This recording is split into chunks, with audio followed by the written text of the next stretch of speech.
सूर्यगढ़ का राजमहल उस सुबह असाधारण हलचल से भरा था। सुनहरी किरणें महल की ऊंची ऊंची दीवारों से टकराकर दरबार हॉल में चमक रही थीं।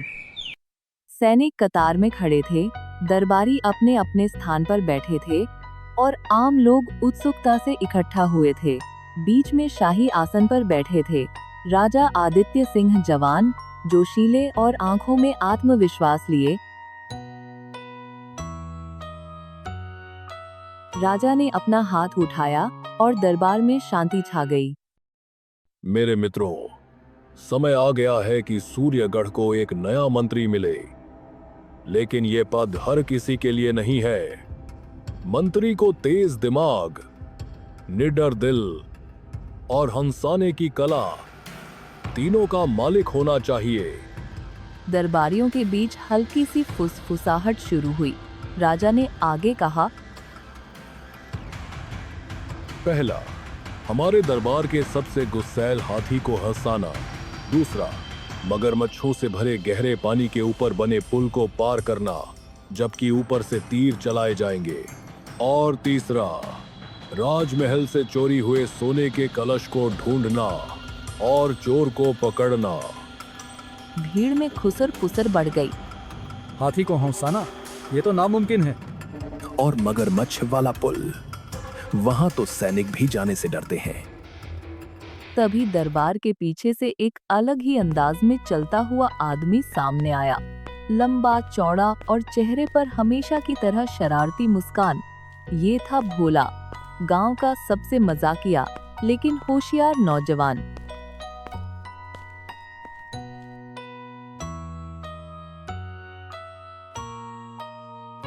महाराज, ये तीनों काम तो मेरे लिए वैसे ही हैं जैसे सुबह उठकर अंगड़ाई लेना।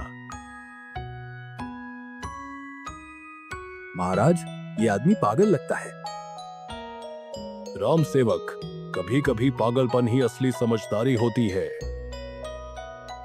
ठीक है भोला, कल सुबह से तुम्हारी परीक्षा शुरू होगी और याद रखना, अगर तुम जीते तो इस सिंहासन के दाईं ओर बैठोगे, मंत्री के रूप में। महाराज, मंत्री बनना तो ठीक है, लेकिन एक शर्त है।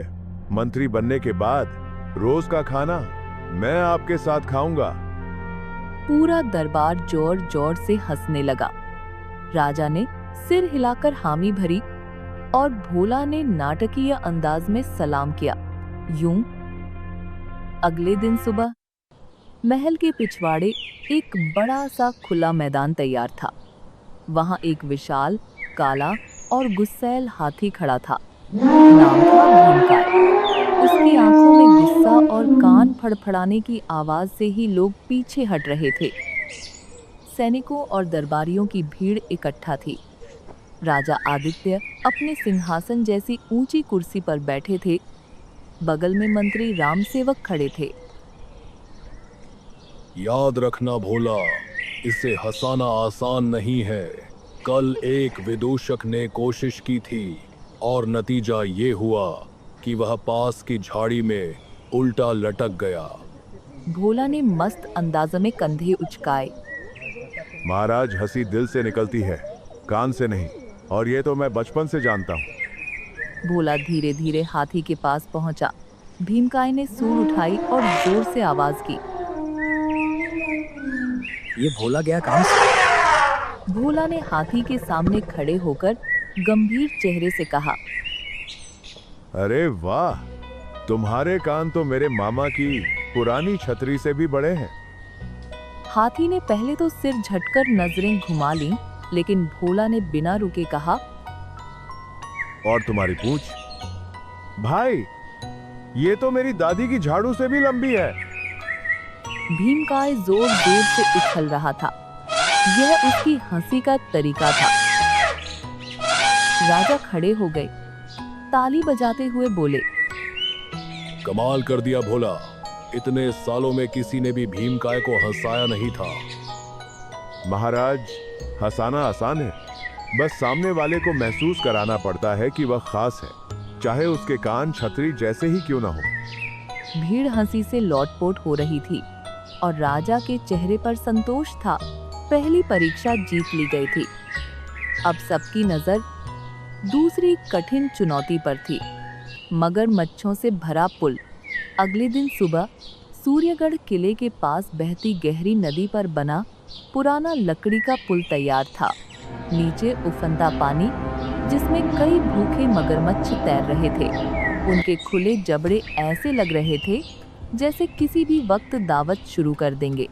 राजा आदित्य और दरबारी सुरक्षित दूरी से खड़े थे। भोला, ये पुल इतना कमजोर है कि हवा चले तो भी कांप उठता है, और ऊपर से तीरंदाज तैयार है। भोला ने नदी की तरफ देखा, फिर राजा की तरफ, और मुंह पर वही शरारती मुस्कान आ गई। महाराज, मगरमच्छ तो डराने के लिए रखे होंगे, वरना इनके साथ तैरना तो मजा आ जाता है। जैसे ही भोला ने पुल पर पहला कदम रखा, ऊपर से तीर चलने लगे।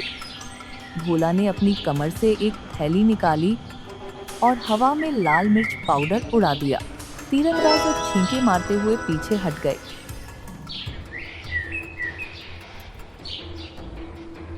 अरे, आंखों में मिर्ची पड़ गई। भोला ने चालाकी से पुल पर नाचते हुए आगे बढ़ना शुरू किया। हर कदम पर लकड़ी चरमराती। बीच में एक तख्ता टूटा और उसका पैर नीचे लटक गया। नीचे मगरमच्छ ने तुरंत छलांग लगाई, लेकिन भोला ने तख्ता पकड़कर ऊपर खींच लिया और हंसते हुए बोला, अरे भाई, पेट में दर्द होगा अगर मुझे खा लिया तो। मैं मिर्ची वाला आदमी हूँ। बाकी का पुल उसने छलांग लगाते, घूमते और कभी-कभी तख्तों पर बैठते हुए पार किया। जैसे ही वह दूसरे किनारे पहुंचा, राजा आदित्य ने खड़े होकर तालियां बजाईं।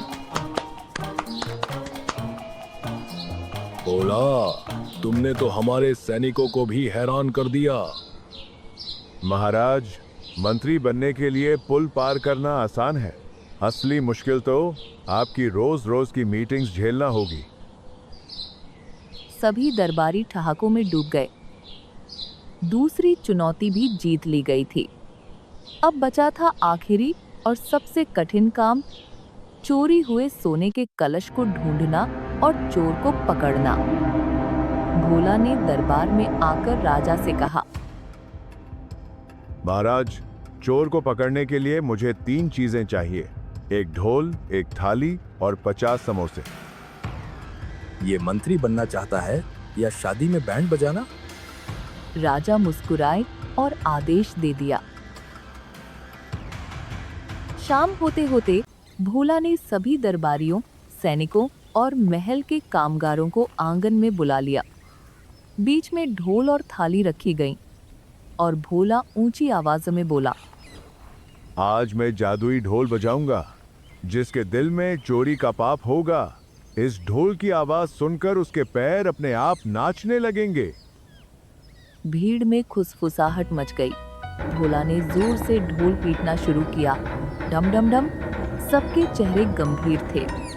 लेकिन जैसे ही उसने अचानक समोसे बांटना शुरू किया, एक दुबला पतला दरबारी बार बार लाइन में लगने लगा। भोला ने गिनती की, पहली बार, दूसरी बार, अरे तीसरी बार भी। भोला ने ढोल बजाना बंद किया और उस दरबारी के पास जाकर बोला, भाई, सोना चोरी करोगे तो समझ आता है, लेकिन समोसे भी चोरी करोगे? तो ये था हमारा चोर। चोर घुटनों के बल बैठ गया और बोला,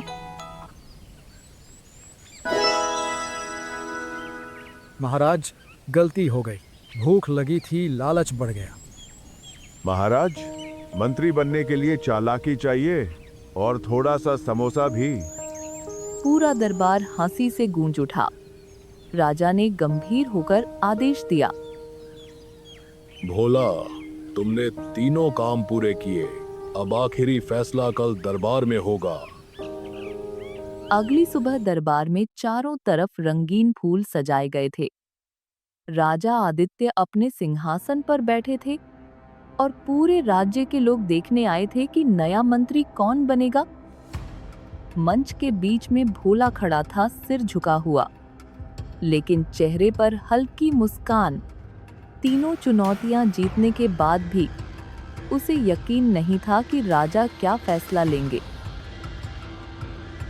भोला, तुमने हमारे हाथी को हंसाया, मगरमच्छों वाला पुल पार किया और चोर को चालाकी से पकड़ा। पर मंत्री बनने के लिए सिर्फ हिम्मत और दिमाग नहीं, दिल भी चाहिए। भोला ने सीधे राजा की आंखों में देखते हुए कहा, महाराज, मंत्री का काम सिर्फ आदेश देना नहीं, लोगों की मुश्किल सुनना भी है। अगर आप कहें तो मैं आज ही शुरू कर देता हूँ। राजा ने मुस्कुराते हुए मंत्री का ताज उठाया और भोला के सिर पर रख दिया। भीड़ जोर जोर से चिल्लाई, जय हो भोला मंत्री जी की। अचानक भीड़ में से एक बुजुर्ग महिला आगे आई, बोली, महाराज, कल जब बाजार में आग लगी थी, यही भोला था जिसने अपनी पीठ पर मेरी पोती को उठाकर बचाया। राजा ने हैरानी से भोला की तरफ देखा। ये किसे दिखाने के लिए नहीं, दिल से किया था। महाराज, अच्छे काम के लिए गवाह नहीं चाहिए, बस मन से करना चाहिए। पूरे दरबार में तालियां गूंज उठीं। मंत्री रामसेवक, जो पहले भोला को हल्के में ले रहे थे, आगे बढ़कर बोले, महाराज, मैं मानता हूं कि भोला इस राज्य के लिए सही मंत्री है, और हाँ, मैं अपने समोसे उससे छुपाकर रखूंगा। राजा ने भोला को सिंहासन के बगल में मंत्री की कुर्सी पर बैठाया और कहा, अब से तुम मेरे दाहिने हाथ हो, लेकिन याद रखना, हमारी मीटिंग्स में मिर्च पाउडर नहीं चलेगा। भोला ने सलाम किया और जवाब दिया, महाराज, मीटिंग्स तो मैं झेल लूंगा, बस चाय में समोसे का इंतजाम रहे। सारा दरबार हंसी और खुशी से भर गया। राज्य में एक नया, हिम्मती और दिलचस्प मंत्री मिल गया था, भोला मंत्री।